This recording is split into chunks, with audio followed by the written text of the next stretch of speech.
Hi everybody. Today's class is section 3.3, piecewise defined functions. Let's look at example 2. These functions exist because sometimes a single function by itself can't model an entire situation. You have to make up the modeling in pieces, and we'll see how this works out here. This example says graph f of x equals, and then there's the big curly brackets, and then there's two separate expressions to make two separate equations. F of x equals 5x plus 2 if x is between 0 and 3, including 0, excluding 3. For x between 3 and 5, not including 3, because 3 was already, including 3. 3 was not dealt with here. Including 3 and including 5. For this chunk of the domain, f of x equals x cubed. So what's the domain of the whole function? Well, we see that x is going to range from 0, including 0, up to but not including 3. But we include 3 here and go up to 5, including 5. So the domain is all values from 0 to 5 inclusive, including both endpoints, 0 and 5. One way you can graph this function is to look at table 3.6. Let's look at part A. This is filled out, this XY table is filled out for the expression 5x plus 2. So when x is 0, I get 2. When x is 1, I get 7. When x is 2, I get 12. I plotted those points here, and I saw that they lay on a straight line, so I connected the straight line, and then I went all the way up to 3 because that's what the function is defined to go up to for this piece of the function. But I left 3 hollow in my graph because it is not part of the domain. So the graph, this piece of the graph does not include a value for 3. You could also look at it this way. You could look at that and say, hey, that looks like the line f of x equals 5x plus 2, and my slope is 5, and my y-intercept is 2. So you could just plot that y-intercept, go up on a slope of 5, and just run this line just from 0 to 3, and make sure you don't fill in the dotted 3. Notice the scale here, 25, 50, 75, 100, 125. So 2 is way down there, very close, and a slope of 5 is pretty flat when you use a vertical scale like that. And I indicated something else in my graph. In the green, I'm showing you what the domain is, just like I wrote it over here. The graph's only going to exist from x equals 0 to x equals 5. Now, how about the other part of this function? F of x equals x cubed for this part of the domain. Well, again, you can build a table, pick some easy x values, 3, 4, 5, calculate x cubed, 27, 64, 125. We plot those points, and we see that we're curving upward. And you may even recall that the graph of y equals x cubed had this kind of curvy shape to it. Remember we graphed this a couple weeks ago? Y equals x cubed has that type of shape. So we're seeing a chunk of that graph starting at x equals 3 and going up to x equals 5. Oops, don't want to keep going. I want to stop it right there at my point. So there is my graph of the function. All right. Alright, that's about all there is to the basic concept of piecewise defined functions. You should be able to handle one of these. Let's just practice one real quickly and then we'll go on to a more advanced situation. Look at problem number 11 in your homework for this section. That's on page 208. You have a piecewise defined function. Graph f of x equals 5 for x's over here, 10 for x values over here, 15, so on and so forth. All right, have a crack at that one and we'll come back in a few minutes and see how you did.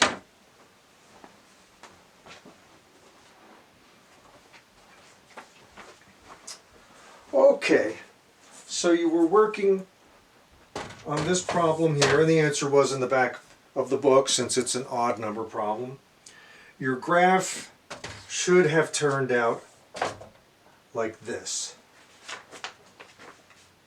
For x between 0 and 2, I just have the constant function f of x equals 5. A constant function is a horizontal line.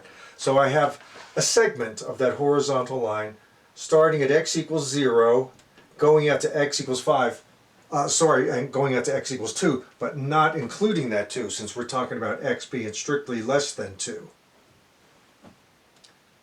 So I have the open dot right there. And that's the first piece of my graph.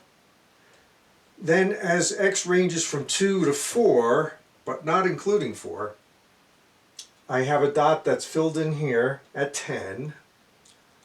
And we go across at that same level, y equals 10, till we get to 4, and then we have the open dot there.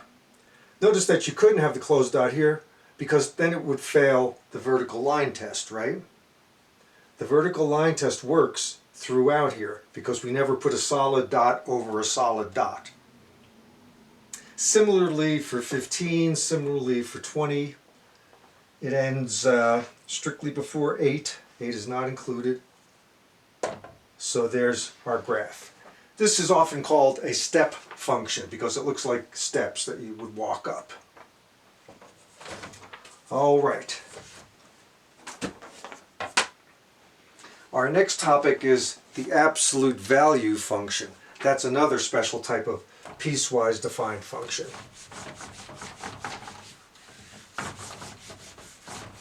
We saw absolute values a bit when we did the toolbox for chapter 3.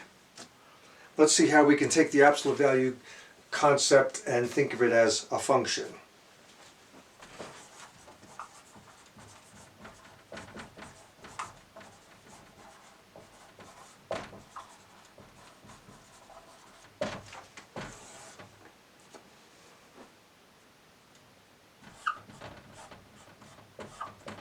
If you make a correspondence like this, you say that a function f takes an input value x and outputs the absolute value of x, then you have defined a function. In fact, this is the absolute value function.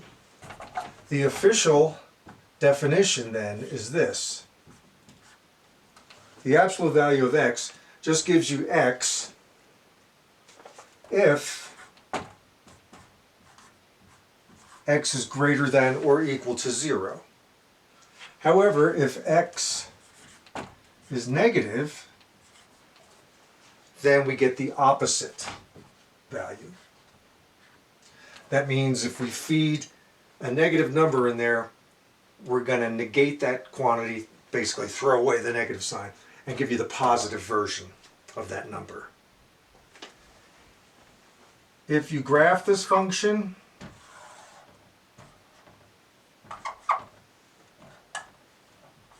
what will it look like?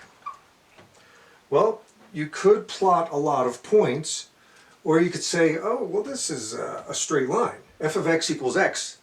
That's a linear function. Slope is 1, y-intercept is 0.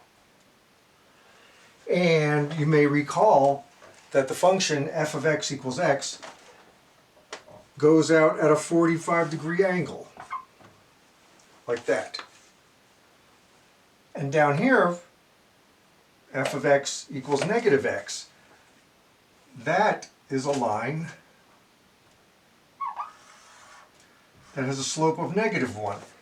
It goes down to the same y-intercept, that's 0, the origin, but it goes down at a 45-degree angle. So these two make a right angle, naturally, since they're both 45-degree angles. And that's what the absolute value function looks like. Okay, that's good, but what's really useful is we'd like to be able to solve equations involving absolute values and absolute value functions. So let's look at example 6.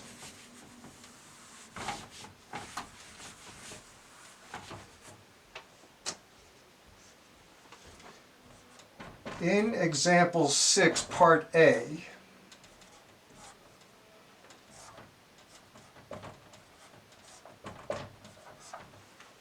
how would you solve something like that?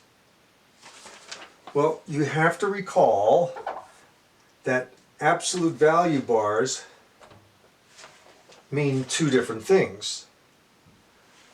This means that either the expression inside the absolute value bars, x minus 3 in this case, equals 9, or the opposite of what is in the absolute value bars equals 9. That's a bit messy to write. Why don't we write an equivalent equation? If I just multiply each side by -1, this is an equivalent fact. And that's generally how you see it written. It's just a little neater. You just put the minus sign over here, and you don't have to put the minus sign in front of a more complicated expression. Okay, so I need to solve this equation. It'll give me one solution of this equation. Solve this one and give me the other solution to this equation. On the left side here, I get x equals 12. Right? You can see that's what's going to happen. If you put 12 in there, you'll have the absolute value of 12 minus 3. Okay, so that's the absolute value of 9. Fine. Over here, oops, thinking 12 when I should be thinking x. Not thinking at all. Let's add 3 to each side. And I figure out that x is -6. If I put -6 in there, yeah, that's going to work. I mean, we could do the check over here if you like. For -6, is that going to give me that 9 over there?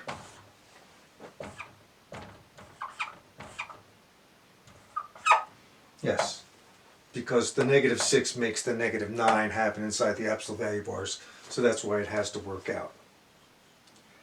Let's look at part B, where it's a little more complicated.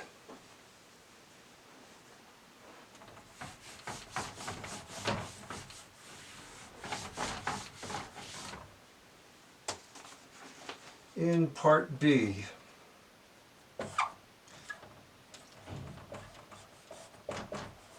the absolute value of the quantity 2x minus 4 is equal to 8. All right, same approach. This says two things to you. Either if the quantity inside the absolute value bars equals 8, or the quantity inside the absolute value bars equals -8. If either one of those things is true, it makes this true.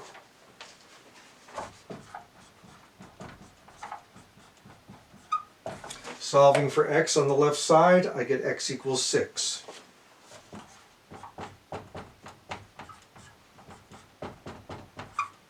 On the right side, I get x equals -2. Take either one of those numbers, plug it in there, and you'll see that it checks. And if one of them works, you can be pretty darn sure the other one's going to work also. All right, now you do it. Look at problem number 34, I believe this is.